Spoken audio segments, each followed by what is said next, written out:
Hello, welcome to Living Arts. I'm your host, Jackie Suarez. Thank you for tuning in. Tonight we have another great show for you. We're going to be talking to the owner of Bruised Apple Books in downtown Peekskill. His name is Scott Saylor.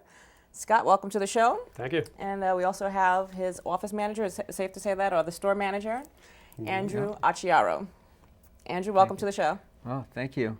Yeah, you know, I've gone down to see the bookstore many times. You know, I've been living in Peekskill for about 10 years, and I just fell in love with it the first time that I was there. So basically, why don't you give our audience just an idea of what type of bookstore it is? Well, it's a bookstore that primarily sells used books, about 50,000 books, but also sells records, LP vinyl records, CDs, as well as DVDs, movies, and other oddball stuff that comes our way. Like right now, we have an old accordion, and you know, we had a massage table, a portable massage table not too long ago that just showed up, and okay, so it's kind of a one-stop typewriters. shop. Definitely. Yeah, but it's mostly books, and it's mostly used books. But we do have some new books up front that are basically restricted to categories of local history, natural history, trail maps for local hiking trails, and that sort of thing. So you've got quite a number of different categories or subjects, over 200 subjects. And just going onto your website and reading about how you got this whole idea together, you collected books for quite a number of years, right? I spent about 7 years accumulating books. Once I knew that when I first started accumulating books, I wasn't sure I was going to open up a bookstore. It was sort of a backup plan if I didn't do something else. And it was one of those things, like for a lot of English majors in college, probably I would say, wouldn't it be cool to own a bookstore, blah, blah, blah. And you're like, yeah, but you know, most people don't do it. And at some point I thought, well, why don't I do it? You know, and a number of incidents sort of led to it actually becoming a serious idea. And once that happened, what were the incidents? Well, one of the incidents was I was driving up to Canada to visit my grandmother, who had some family in Canada, and I used to go up there a number of times a year. And I stopped at a thrift store, and they had a couple of tables full of old books. And you know, I was looking at them, and I was always looking for stuff for myself. And I found one or two books that I was interested in, and I went and I asked the old lady behind the counter, how much are the books? What do they cost? And she says, oh, they're $1 a bag. And I said, excuse me, what? And she hands me this big shopping bag and says, as many as you can put in there for $1.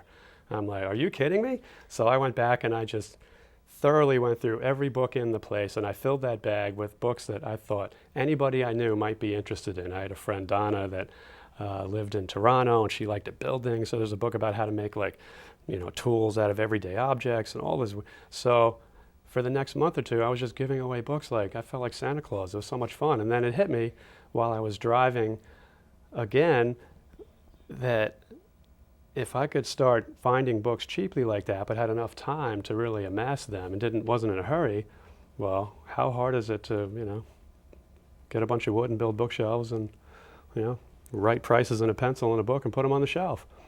So I'd been in lots of other used bookstores already by that time from traveling a lot around the country, and you know, I just kind of had a feel for that. So I thought, all right, I'm going to do this. So you had mentioned earlier that you've gotten around quite a bit. You know, you're kind of very much an outdoorsy person, but you'd gone up to Alaska, you know, several times to work in a salmon factory. I had family up there, so I went up there just before high school when I was a kid for the summer, and I met people who worked in the salmon cannery there, and they were hanging out at the ferry dock and just waiting for work, and it stuck in my mind. And when I got out of high school, I ended up hitchhiking from New Jersey, where I grew up to Alaska, and I had all kinds of adventures on the way. And once I was up there, you know, I eventually got a job in this cannery. And when I came back, you know, I had some money. I started college, and you know, it just became something that I did every spring. And then succeeding years, I ended up driving. So I'd get an old station wagon or an old van, and you know, sometimes it would break down a lot on the way, and depending where it broke down, we get to know that area real well and spend some time there. And we did trips down to New Orleans, up the coast of California, Oregon, the Grand Canyon. So we had a lot of adventures, and a lot of different friends came along each year, different people. And you know, you could live up in Alaska pretty cheaply at the time and make pretty good money working in a salmon cannery. And that's how I got myself through college. Where'd you go to school? I went to William Patterson College in New Jersey. Wayne, New Jersey. So were you like an English major? Or? I was an English major, did journalism, humanities honors, all that stuff. And 5 years, took lots of electives, had no idea what I wanted to do. So through all of this, you kind of had it in the back of your mind that you were going to, or were hoping that you could get this bookstore idea together. Yep. So, well, it was actually, I was a couple years into college when it started to hit me. Yeah, it didn't happen right away. and you weren't sure about like the location you wanted to have it either. Not at all. I had no idea where I wanted to settle down. And every time I drove across the country, every town, small city that I went through, I thought, could this be the one? And I saw lots of bookstores, particularly on the West Coast, that had cafes at the time too, which I never saw around here growing up. And I thought, wow, that's really cool. And so eventually, when I knew that I had enough books to, make it happen, and I had to make a decision where am I going to live, I had kind of a short list of places that I really liked, but ultimately I wanted to be close enough to the area that I grew up in because I had access to a lot of books, because on the East Coast, particularly in New Jersey, New York, these sort of long populated areas, there are just tons of books in attics and basements everywhere, unlike a lot of the really interesting towns that are maybe out in middle of North Carolina or, remote places that are like tourist destinations, but you can't replenish your stock there. It's difficult. So ultimately, I ended up in Peekskill as a good compromise. Okay, so you've been at that same location now then for over 20 years. 20 years, yeah. 20 years this year. So originally, I guess, what made you choose Peekskill? Well, that's another story. I've done a lot of different jobs in my life, and one of them was I used to do chair cane weaving and rush weaving, fixing old chairs. And I used to do this sort of on my own. I learned it working in an upholstery shop when I was in high school. So I used to do this for a number of furniture refinishers in New Jersey. I would go in with the chair I had done, and I'd say, look, I can do this, for you. Your customers bring them in. I'll charge you this much. You can charge them this much. You don't have to do anything except call me. I'll come pick them up, take them home, bring them back. So this one fellow that I did this work for, who knew that I was eventually going to open up a bookstore, and I had this plan, he came up to Peekskill after reading T.C. Boyle's book, World's End, which is a novel that takes place in this area. Really? Yeah, it sort of follows the stories of Dutch people who settled here and the Indians who were here at the time in the 1600s, and then with a parallel story in the 1960s of their descendants. And won pretty big literary prize. He's a well-known author now, and he also taught high school not too far from here, and et cetera. So anyway, this fellow that I was working for, he read that book, and it made him interested in the Hudson Valley and the history. So he drove up to Peekskill one day, just drove around the area, and he had wandered into a bookstore that was called the Wishing Well Bookstore, which was where the Peekskill Coffee House is now. Okay. And it was a new bookstore that also sold sort of new age trinkets and stuff. But in the back section, which is now the Peekskill Coffee House has just recently expanded into their new section in the back. Well, that used to be where the used books were back then. And that was run by a local guy who would be there on the weekends. And so anyway, this friend of mine came into that store. It was a rainy day that he was up here, and he was chit-chatting with the lady working behind the counter, and said, I know a guy looking for a place to open up a used bookstore. And she said, well, you ought to tell him to come up here, because this town's trying to, attract some artistic stuff, and the rents are still low, and yada, yada, yada. So he told me, and I'm like, Peekskill, never heard of it. Never even been on that side of the river north of, the Tappan Zee Bridge. But I'll go check it out. Growing up in New Jersey, we used to drive up to Harriman State Park. So I've been on the other side of the river. So I drove across the Bear Mountain Bridge, and as soon as that road hits the mountain, and you kind of, it's like, bam. And I'm like, wow, this looks amazing. I took the right and drove on the goat trail, the windy road down to Peekskill, and I was like, this road is amazing. I used to, race sports cars a little bit and love cars, and I'd be like, this is great. This is like being out west, And when I get into the town, I looked around and I thought, wow, it's kind of got a real rundown sort of post-industrial kind of a vibe. It's a little gritty. I kind of like that, actually. I always have. And had some character to it. Lots of character. And so I was walking around, just, looking around the town, and I walked up to the building that I'm in now, which was just, the windows were all papered over, and I was kind of peeking in, and this Irish fellow was walking by, and he asked me what I'm doing. I said, I'm just looking around. I'm looking for someplace to open up a bookstore, A friend told me about this town.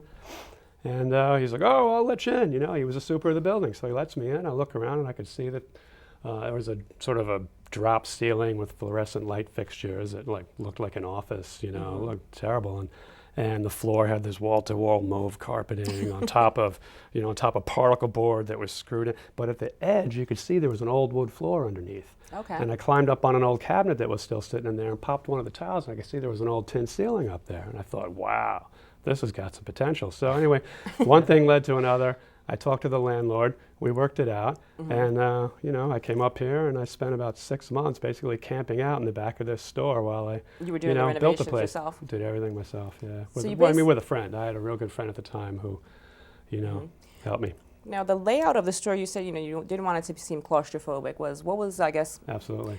Your hope as far as how do you set something like that up? I mean, did you just want to have it Well, set you just all the various categories up? You kind of stand where you think the aisles are going to be in the shelves, and you just kind of go like that, and you say, okay. This is how much room I'm going to need. Or you put masking tape on the floor, and you kind of put something there, and then you have somebody else walk past you, and see, how's it feel? Do I have to do this, or can I just kind of comfortably go past? And you just suss that out.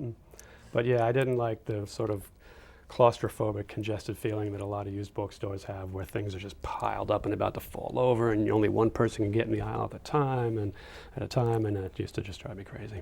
So what do you think is kind of like the secret to your longevity? I mean, with just some of the larger stores that we have for books. I mean, Barnes and Noble, even though you're doing something quite different. That's a good question. Probably our eclectic nature, I guess. The fact that, well, for one, just the vibe of the place with the old wood floors and the tin ceiling, and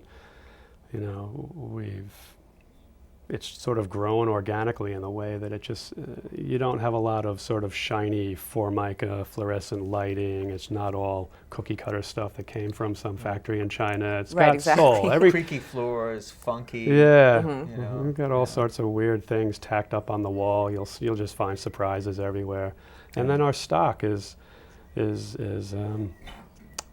interesting. It's unusual, and I think that 90% of running a used bookstore, or 90% more importantly of acquiring stock for a used bookstore, is in rejecting certain things. Right. So how did you come to have the massage table at the store? Well, when you go to get a whole bunch of books from someplace and somebody's moving, sometimes they'll be like, hey, you want this too? Right. I don't want to throw it out. You want it? Sure, throw it in the van. Somebody will be able to use it. And we either give, depending on what it is, we'll try to sell something and give it away for free. Well, it's almost like we're recyclers, Yeah, it's almost absolutely. like in a very sort of basic way we're recycling, I mean, even the bags that we put stuff in when somebody wants a bag, they're just plastic bags that have been used before. We've never bought bags, that sort of thing. We're just and when we run out, we just put a sign on the door, say, hey, bring some old bags if you have any extra, and people start bringing them to us like crazy. And then we have to stop that because we get too many for a while. So everything just kind of gets reused. Yeah. With the onset of, I guess, the Kindle and being able to get any type of book, through the ebooks, how do you think that's affected what you're doing? It has affected. Well, how does it affect just people that would rather do that as opposed to reading a book? Yeah, I mean, I don't have a problem with Kindles and iPads and all that. I think they're great. I don't actually have one, but I think they serve a great. If I was traveling on an airplane and I was, just all the time, when I used to drive across country, I used to stress about which books I'm going to bring. Like, okay, I only have one box, room in one box for the books I'm going to carry. What am I going to bring? And I wanted to bring 100 of them, but I get the convenience. Right, of having just all the books on this one thing. And I think it's great for things like textbooks, and students, and then if you lug around tons of stuff. But I don't think that it's going to hurt the book business completely, because I think that books will be fetishized in a way that people will think of books as something cool to have. They want to hold something in their hand, go through the pages. Right. There's an organic sort of a feeling to it that's a little bit different. You can listen to all your music digitally. You can listen just through your laptop. You get an iPod. You listen through your phone and all that. Doesn't stop people from buying records. And the interesting thing is that vinyl records have actually been, you've probably heard this, everybody talks about it now, but it's been happening for about 10 years, that they are becoming more and more popular. And a lot of bands are actually releasing albums again. And even certain Best Buys are selling new records, And used records are selling great, and I've Just got goes kids to show you. coming in. I haven't seen that, so it goes to show you the last time I went to go buy something. Yeah, and there's no more inconvenient way to listen to music than a vinyl record, and we have a record player in the store, and we have a big giant speakers and old school stereo. The speakers I had when I was in high school that I bought from Radio Shack. I saved up all the money I had at the time and bought the best speakers I could get. I still have them. What kind of speakers are they? They're called Criterion. It was Radio Shack's house brand, and they're like, that big, and they sound great. So we have a record player hooked up in the store, but when I get busy and I'm working and something's going on, it seems like every 2 seconds I've got to run over and turn the record over because it's already all over, I gotcha. The CD it goes forever, So, but people are buying records and more, and that part of our store has actually grown a lot. It's we're selling more records than there aren't any other record stores around. I think there are a couple that have opened, like up in Poughkeepsie and up north, and New Paltz. There's one, but there used to be one in Mount Kisco, but that one closed years ago. So with these DVDs and stuff that I see, and you have not DVDs, but CDs, people are just coming in and saying, "Hey, this is a good copy of this," and typically what happens is somebody comes in with a bag or a box full of stuff, whether it's books or records or CDs. We'll look at them, and if it's something we know we can sell quickly and we really want it, we'll make a cash offer. If it's something that we're a little lukewarm on, we'll make a credit offer. So we keep a file, and we'll give people store credit. So if somebody's a regular customer and they want to get more books or records or whatever, they will have that credit on file. So I'll offer them an X amount in cash and then X amount in credit, or just credit if it's stuff that we're not all that interested in, but it's still worth having. And and then they can come back and say, "Oh, my name is," and we'll get their name. They pull their card out, and we'll deduct whatever they're getting that day from that. And so it's like a barter system, really, Yeah, a lot of places are doing that now. So that's how that works. And so now you mentioned that you kind of, especially I guess when the weather's nice, you're not in the store as much. So Andrew, why don't you tell us a little bit about, I guess, what goes on there over the weekend, like the kind of vibe and what who's wandering in there? Oh, it's fascinating. It's not only all the books that we acquire that are so interesting. I mean, this is one of the things about a bookshop is you never know what you're going to see, and sometimes there are things Christmas every day. There's things that you thought you'd never see, and then you see it again. And but also all the people are so interesting. I mean, students, professors, collectors, average people looking for everything. Characters of all kinds, and it's wonderful. Yeah, I feel like the book bartender. I have to say, little Hemingway for you. And do you find that people are just coming in really to browse, or they might be looking for something specific? Browsing. Some people do come with lists. They're looking for certain mysteries, science fiction, certain school collecting lists, book club lists. That also right. The students come in for novels and literature that are always on the school lists. Because you can get a paperback from us for a few bucks compared to $15 up at Barnes & Noble. Absolutely. A lot of people are like, I'm good with that. Yes. And musicians come in too, for the vinyl and the records, and also music books and sheet music. And so, what's the most popular thing that's selling in your store now? Oh, the most popular. Well, what's become vogue? Well, the hiking maps are always happening. We have martial arts, Eastern philosophy, Buddhism. Yeah. Oh, really? Philosophy, literature, contemporary literature stays is always steady. standard. Literature is great. Yeah. We have a big literature section, and that one's always turning over. History, some cookbooks, Yeah. So now you're also a poet. How long have you been doing that? Oh, I've been doing that since.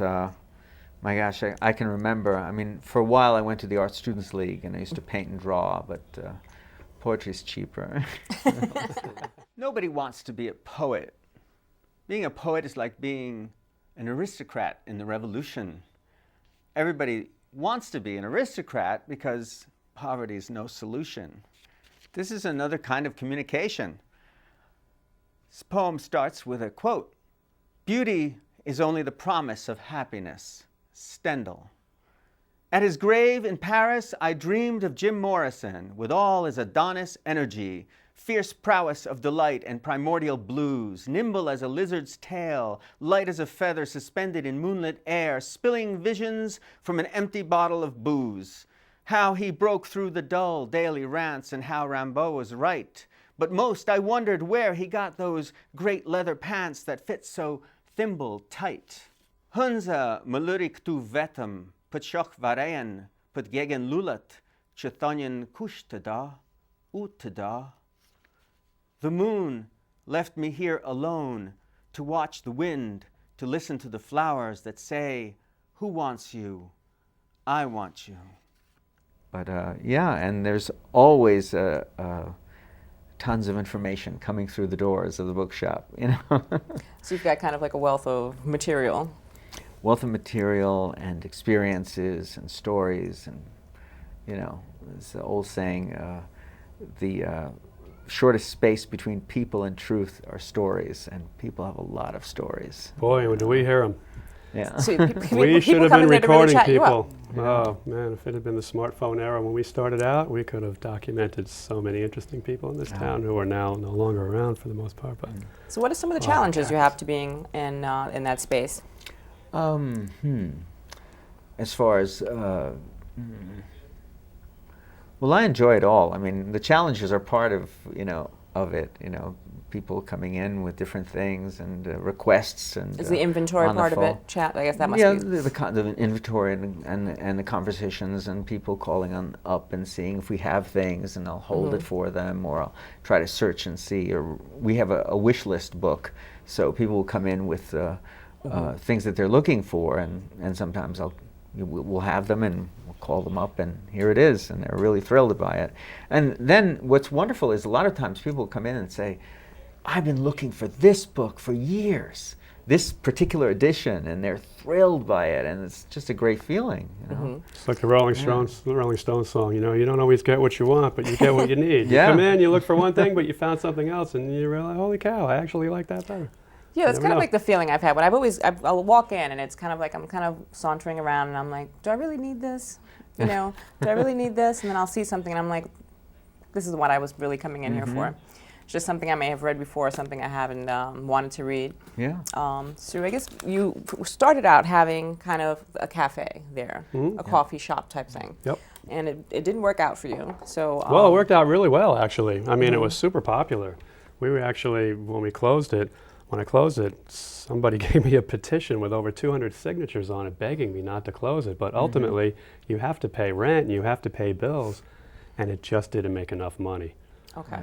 that part of it. Keeping the So coffee. It was yeah. too much work for one person to run the whole business, to run the whole store, to be able to make cappuccinos and do that and be at that counter, and then also be on the book side and do that. Because you just have the one So person you had to now. have another person, but it would have worked now, but back then the population wasn't strong enough to support that kind of business.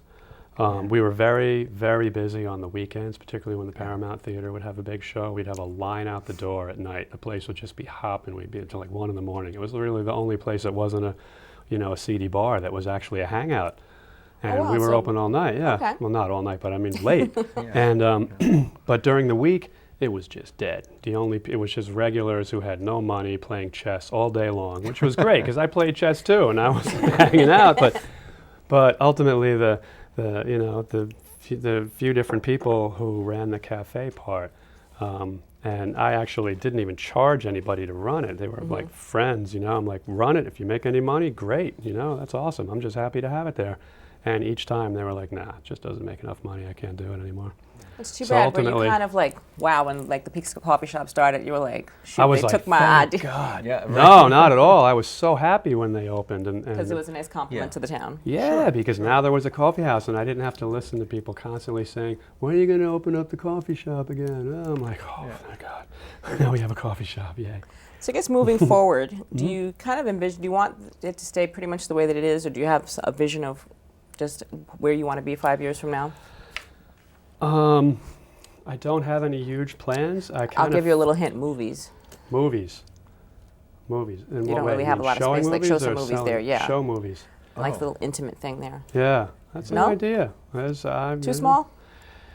You know, space is at a premium at this point. Like it seems that when we closed the cafe, the bookstore sort of moved into that space, and then the music, and we didn't start off selling music, CDs and records. We just had a couple of boxes in the Right. back of records on the floor. But that part's grown so much, and so many people come just for that. It's almost like its own thing now.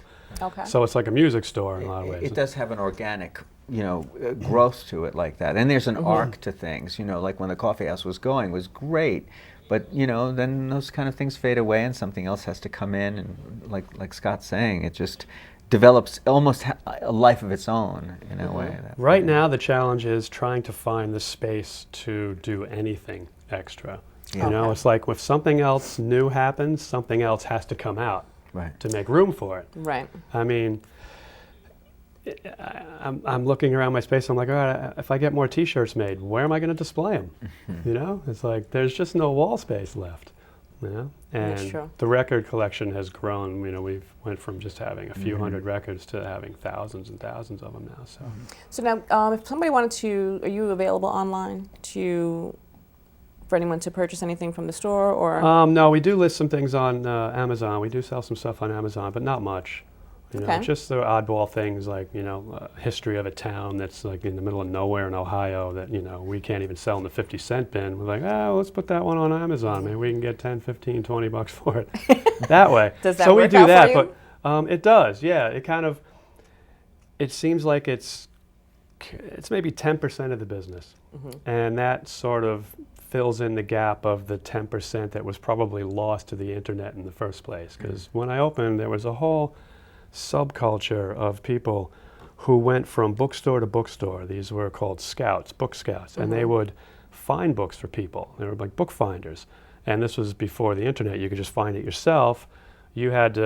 People used to advertise in the back of the New York Times, book review or the book review section, review books, and you would call them up and say, I'm looking for this book, it's out of print, and they would find it for you. And that's how, there's no internet to do it. You go from bookstore to bookstore. All those people are gone now. And these guys were characters. It was like all these old school book dealers. They were amazing. So I have to say, though, I appreciate just the work that you do over there. The store is great. We've kind of run out of time. Okay. So maybe you could just let us know, like, if people want to find out some more information about the store, what's the website that they should go to? Sure, bruisedapplebooks.com. Our phone number's on there. And our hours at this time are Wednesday through Sunday from 11 a.m. till 7 p.m. We'll often stay a bit later than that, depending on what's going on. And Monday and Tuesday, it's kind of by chance. We're usually there, but not always. The sign says usually open, but not always. So, that part's a little bit more fluid. Okay. Yep. And But you can always call first. also, if someone Definitely. wants to find out some information about your poetry, what would they do? They can come in and say And talk hello. to you? All right. Well, thank you both very much. Thank you, Jackie. You're welcome. To Thank our you. fans out there in the living arts world, please like us on Facebook, subscribe to our YouTube channel. Thank you for tuning in, and we'll see you again soon. Peace. There's a certain druid magic to a book. Its tree origin and branch of arm, its open palms and whispering crickets lost in the thickets of worldly commerce. There's a certain druid magic to a book, its ritual at hand, its walking dream worlds, incantatory tongues, and conjuring spirits. Who among the bleak bogland wastes and hard boulevards that yield no footprint would say a lover's cheek pressed against the glass, or the candle's lapping flame against iron, oak, and mistletoe could not correct time? And from between the pages of a book, send out upon a rosebud's kiss for the wings of another last lost look. There's a druid magic in a book. Here alone vows soften the shoulders of the dark, and starry beams adjust the telling of heartless truths. Eyes fixed by lunar enchantment wreathe the wending vine of ink wine. A drunken hours spent with dead friends summoned by a serene and uncurtained tales to scale the walls of wealth and sail the homeless seas by seance and find quiet harbor and gentle port. In the end, there is a certain druid magic to a book.